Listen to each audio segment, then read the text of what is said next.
Bonjour, Sylvain Juteau de Rouler électrique. Bienvenue à notre capsule électrique 101 de JN Auto.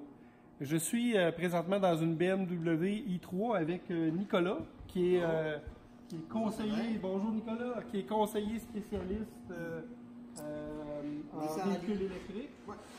Véhicule électrique. Fait que Nicolas, aujourd'hui on va parler de selon toi.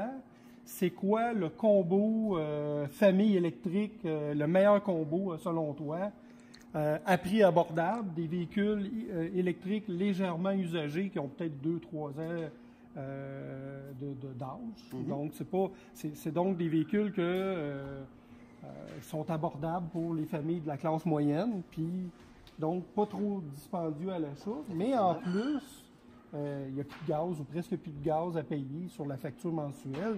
Puis ça peut représenter plusieurs centaines de dollars par mois d'économie. Fait que je vais te laisser. On va commencer avec la i3, là, si j'ai bien compris. La BMW i3, c'est un de tes favoris. Puis je pense que la deuxième qui se complète bien, c'est la Leaf. Fait que toi, une famille typique de banlieue ou même en région, qui a une Leaf et une BMW i3 avec le range extender. Oui. C'est-à-dire le petit moteur 2 cylindres. C'est sûr que, comme tu dis, chaque couple ou chaque famille va faire en sorte qu'on va avoir un combo qui soit spécialise à leur besoin au kilomètre ou, en général, avec leur goût aussi. Fait que pour moi, en tant que tel, oui, le combo idéal, c'est la Leaf et la i3. C'est sûr qu'il y a beaucoup d'avantages avec la i3. Le plus gros avantage de la i3 avec Range Extender, à mon avis, c'est le fait qu'elle a justement un Range Extender. À mon avis, c'est pas nécessairement une hybride branchable. C'est plutôt une batterie comme celle-là dans la Nissan Leaf, mais avec un petit moteur à essence pour t'aider dans tes déplacements quand il te manque un petit peu. Exemple. Puis en passant, c'est un moteur de moto. Hein? Effectivement, c'est juste un 0.6 cylindres, si je ne me trompe pas. Je pense que c'est le même moteur qu'on voit dans les motos BMW. C'est pas impossible. Je vais vous dire, franchement, ça, c'est un peu trop technique pour moi, mais oui, c'est très possible. Puis je te dirais très honnêtement, c'est sûr que le meilleur avantage de la i3, c'est justement le fait qu'elle a une recharge rapide. Fait qu'on parle en gros un peu comme... le gros 400 volts, exactement. Ça marche sur les BMW i3 que vous vendez. Exactement. C'est une option, mais vous les prenez toutes avec pour le Québec. Absolument. On essaye le plus possible. Si désiré, si un client recherche une sans recharge rapide, c'est aussi possible. Mais moins recommandé dû que son autonomie électrique n'est pas la plus grande sur le marché présentement. Mais fait souvent au-dessus de 80% des besoins pour les gens. Je vous dirais, c'est sûr que l'avantage, c'est qu'elle possède la recharge rapide, comme j'ai dit tantôt, avec le petit range extender. Fait que pour les journées qu'on arrive à la borne rapide, puis il y a un gros fil devant nous, bien, on a l'option de payer un peu plus d'essence, puis d'y aller un peu plus loin, sans nécessairement arrêter un 15 à 20 minutes. Mais c'est sûr que quand on a la chance de profiter de la recharge rapide, puis qu'on peut se brancher, première des choses, ça va coûter pas mal moins cher. Deuxième des choses, c'est la efficacité.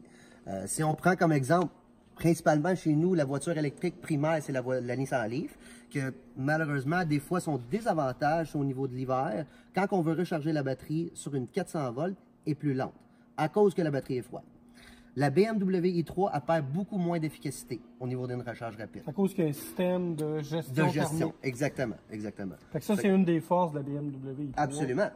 Là, c'est sûr qu'un des désavantages, si on va embarquer dedans, c'est le fait que ce soit des véhicules propulsion.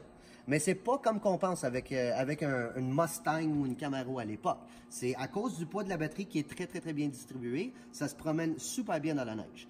En plus d'avoir des pneus super étroits. Fait que ça fait en sorte que vous avez un véhicule très lourd sur une espace pas mal moins qu'une Nissan Leaf, mettons, qui est sur des 16 pouces, versus être sur un tout petit pneu. Fait que ça fait en sorte que l'hiver, ça a une très bonne traction. Même dans la neige. Dans la neige, dans la glace, peu importe qu'est-ce que ce soit. C'est quoi les autres avantages? Évidemment, c'est BMW. C'est BMW, c'est sûr. Plus luxueux. Quand on parle de goût personnel, c'est sûr que moi, à mon avis, la i3, c'est un des voitures électriques pour monsieur, madame, tout le monde qui est le plus de luxe sur le marché. Fait qu'on a beaucoup des systèmes de tech qu'on appelle, des parking assistants, des cruise control adaptatifs, les caméras de recul, c'est sûr qu'il y en a pas mal de tout. Les bons systèmes de son que ça possède là-dedans, c'est effrayant. Moi, je suis beaucoup un gars de musique, puis c'est sûr que ça en est une de les forces de la i3. C'est aussi une autre affaire, je te dirais, c'est la simplicité de l'auto. C'est-à-dire que beaucoup des fois, quand on part d'un véhicule américain ou japonais pour s'en aller dans un allemand, souvent les boutons, comme vous remarquerez, sont différents, mais c'est quand même très, très, très adapté facilement.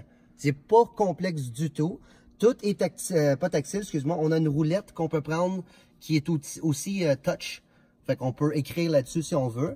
Mais la simplicité de l'auto est vraiment là. Il y a... OK. Puis il y a la visibilité aussi. Aussi.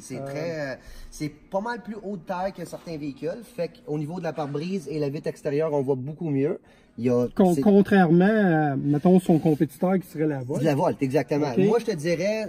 La Volt, la visibilité, c'est pas sa force. Non, c'est sûr et certain que non. Il y a bien des avantages, mais c'est sûr que le désavantage, ça serait la visibilité. L'autre désavantage qu'on peut parler, si on veut dire la Volt contre la i3, ça serait le chargeur embarqué. Fait que quand on veut se brancher à la maison, malgré que la batterie de la i3 est 2 fois plus gros que... Ben, 2 fois plus gros. Elle a beaucoup plus de kilowatts que celle-là de la Volt. Elle va recharger 2 fois plus vite. À cause que le chargeur embarqué, c'est un 7.2 au lieu d'un 3.3 ou un 3.6. Comme les nouvelles générations de Volt. Sauf excepté les Volt 2019. Exactement. Que là, ils vont sortir avec des 7.2. Exact. Mais ça, il n'y en aura pas gros parce qu'ils discontinuent le véhicule. En 2020, exactement. Fait que pour les... Puis en passant, si je ne me trompe pas, c'est une option. Fait qu'il faut le choisir pour l'avoir. Effectivement. Tandis que lui, ça vient par défaut. Exactement. Avec un 7.2. Fait qu'on profite d'avoir une chargeur 240 volts à la maison, 7.2 kW, puis la BM, ben, elle prend tout au complet. L'avantage, un autre avantage. Puis, le petit moteur 2 cylindres, tu as combien d'autonomie avec? Parce que je pense que tu peux juste mettre 9 litres d'essence. En fait, c'est 11 litres au total, mais oui, il en prend juste 9 litres, il se garde une petite réserve. Puis on peut faire jusqu'à un maximum de 100 km, que ce soit l'été comme l'hiver. Ça te donne un 100 km de plus. Sur chaque trajet. Fait que quand puis on tu peux remettre de l'essence. À chaque 100 km. Le seul désavantage quand on parle de la i3 en termes de range extender, fait qu'on embarque sur le gaz, c'est que quand on fait de la haute vitesse, tout ce qui est au-dessus de 90 km/h, c'est sûr que ça va limiter la puissance de la i3. Parce que comme je vous avais expliqué, c'est pas vraiment une hybride branchable comme la Volt ou ce que tu as un moteur génératrice. Ça, c'est vraiment juste pour dépanner. Fait que oui, on peut... C'est un moteur de secours. C'est ça, exactement. On peut faire des distances longues avec, mais à moins vite un peu. OK. Mais très faisable. Puis, évidemment, même s'il y a des BMW i3 usagés disponibles sur le marché, quand tu prends celui avec le moteur Range Extender, le Range Extender, tu n'as pas le droit aux 4000 du gouvernement. Malheureusement, non, parce qu'ils le considèrent comme un hybride branchable. Mais par contre... il y a des modèles 100% électriques qui sont admissibles à la...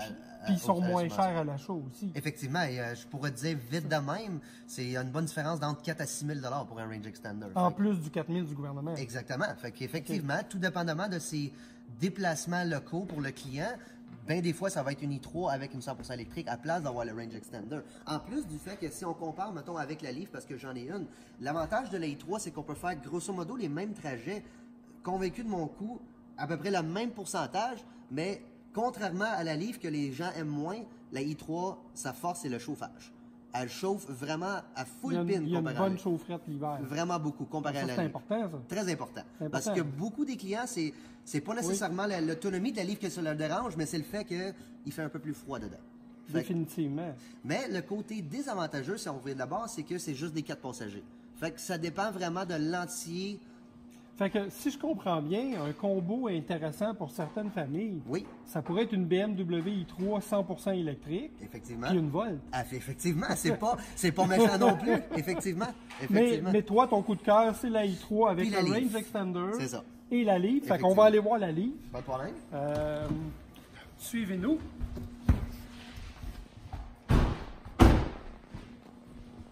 En passant, intéressant, les portes...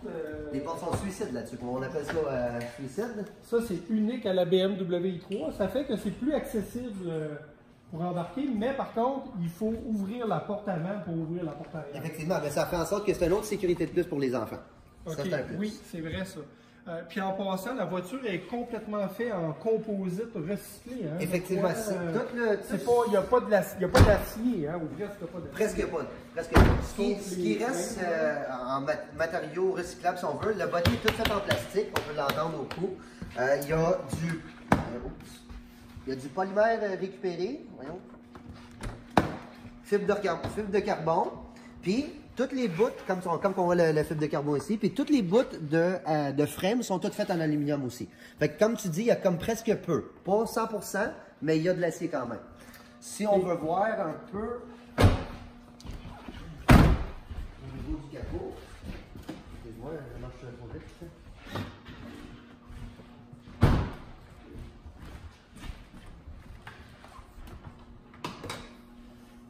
Donc ici, on a ce qu'on appelle, comme dans la Tesla, un frunk. C'est un tout petit mini frunk, mais pour garder une coupe de petites affaires comme le chargeur puis le lave-vite, n'importe quoi. Ensuite, on a des composantes quand même mécaniques. Fait que le lave-vite comme normal, une petite batterie 12 volts qu'on voit presque pas. Et ensuite, d'autres mécaniques. Fait que le moteur est là. Non, en fait, en arrière. Le moteur est en arrière, exactement. Fait que ça, c'est toutes des composantes du moteur électrique qu'on voit ici. Du moteur électrique et les deux, en fait. C'est combiné un peu. Je vais vous montrer un peu en arrière à quoi ça ressemble.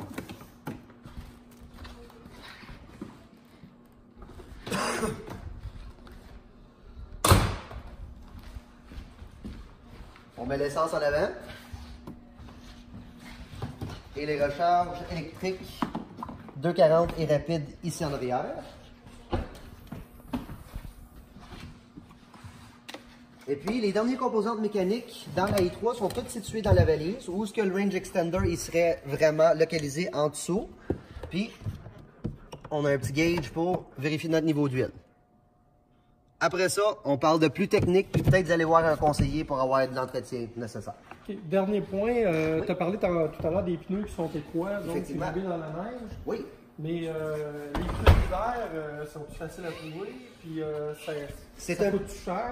C'est un peu le côté... C'est une dimension unique. C'est un peu le côté désavantageux de la i3, c'est que c'est fait sur deux formats de pneus, deux grosseurs de pneus, excuse-moi. On a du 19 pouces puis du 20 pouces. Dans le 20 pouces, c'est presque impossible d'en trouver. Fait que quelqu'un qui a une i3 comme elle, qui est Gigaworld, qui vient avec les 20 pouces standard, soit qui se commande des 19 pouces ou pour l'hiver, ou on fait des recherches avancées pour trouver des 20 pouces. Fait qu'il faut s'y prendre d'avance. Absolument. T'achètes pas les pneus d'hiver en novembre. Non, c'est sûr et certain que non. Puis en passant, je pense que ça se fait uniquement par 2 ou 3 compagnies seulement. Mais c'est toutes de qualité. Bridgestone, Nokian, quoi que ce soit. Puis les prix sont raisonnables? Généralement, aux alentours de 250 à 90 pneus. C'est général un peu. OK, parfait. Mais oui, pour un véhicule de luxe comme une BM, que ce soit une Mercedes, une BM, une Tesla, c'est des prix très raisonnables. OK, parfait. Fait que là, on voit la livre, il est ici à l'arrière. Donc, pourquoi avoir une livre dans le combo? C'est parce que le métro boulot dodo, c'est souvent moins de... Pour 90% des gens, c'est moins de 60 km. Donc, c'est overkill d'avoir deux volts, mettons, ou deux avec range extender, deux hybrides branchables. C'est ça. Donc, ça fait un véhicule qui va combler les besoins de la famille comme deuxième véhicule. Effectivement, tout ce qu'il va faire, on peut même faire de l'autoroute, mais c'est sûr que c'est un véhicule qui est plus vendu, faire de la petite ville, faire des petits allers-retours, mais tu sais, 88% des Québécois aujourd'hui sont facilement capables de faire les besoins au kilomètre avec une Nissan Leaf comme celle-ci. Puis c'est un véhicule qui est usagé, surtout usagé, oui. Beaucoup plus abordable. Oui, effectivement, puis, les prix sont très différents. Vous en avez quoi? J'en ai 30, 25 à peu près en inventaire présentement. Vous avez toutes les couleurs, puis... Toutes les couleurs, tous les modèles, tous les choix d'équipement. Puis, est-ce qu'ils ont tous le port de recharge rapide? Non. En fait, c'est une option qu'on aurait pu avoir à l'achat au Canada jusqu'à 2016. Et puis, à partir de 2013 aux États-Unis, d'ailleurs, c'est pour ça qu'on les nomme les S+. Aux États-Unis, ça venait automatique à partir de 2013, les recharges rapides. Celles que vous vendez, la plupart, ils ont le port rapide? La plupart de ce temps-ci, c'est toute la recharge rapide. Oui. À l'époque, on voyait très commun des clients qui voulaient sauver une coupe de 1000$ pour en avoir une livre pour pouvoir profiter du 100% électrique.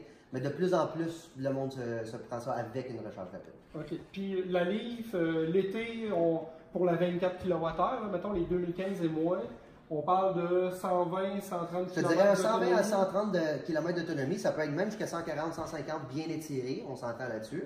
Mais c'est ça. Mais une moyenne de monsieur, dame, madame, tout le monde, on parle de 120 à 130 l'été, puis un 60 à 70 l'hiver.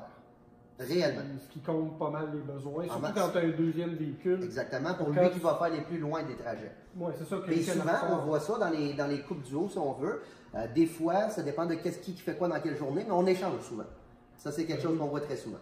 Puis évidemment, la voiture est pleine à tous les matins. Effectivement. Avec la recharge à la maison. Effectivement. Fait que, bref, vraiment intéressant. Puis ici, on a un moteur de livre. Hein? Effectivement. C'est un moteur. C'est un moteur chargeur embarqué et boîte de vitesse de Nissan Leaf qui a été inondée aux États-Unis. Ça sort d'une Leaf SV 2015, si je ne me trompe pas. Fait qu'on voit qu'il n'est pas dans le meilleur moment de sa vie, mais en même temps, il sert quand même à quelque chose. À nous montrer, à nous faire des bonnes démonstrations. Et puis, c'est ça. Fait qu'on parle du chargeur embarqué, que ce soit 6.6 ou 3.3. Le inverter. Puis, on parle du moteur électrique avec la boîte de vitesse, qui est de une seule vitesse. Fait que, quand on fait des entretiens dans la Leaf, souvent, c'est le plus gros entretien d'ailleurs, c'est le changement d'huile dans le gearbox, la boîte de vitesse, aux 80 000 km. C'est quand même pas si pire. Non. Puis combien coûte l'opération? Je ne veux pas dire n'importe quoi. À peu près une centaine de... 120, 130 $ environ. Mécano, le monsieur. C'est ton nom? Stéphane Blais. Merci. Donc, 129 $ aux 80 000 km. C'est quand même abordable. C'est le plus gros entretien, à part les pneus qu'on va faire sur une ligne. Effectivement. Donc, génial. Merci beaucoup, Nicolas, pour ton coup de cœur de duo.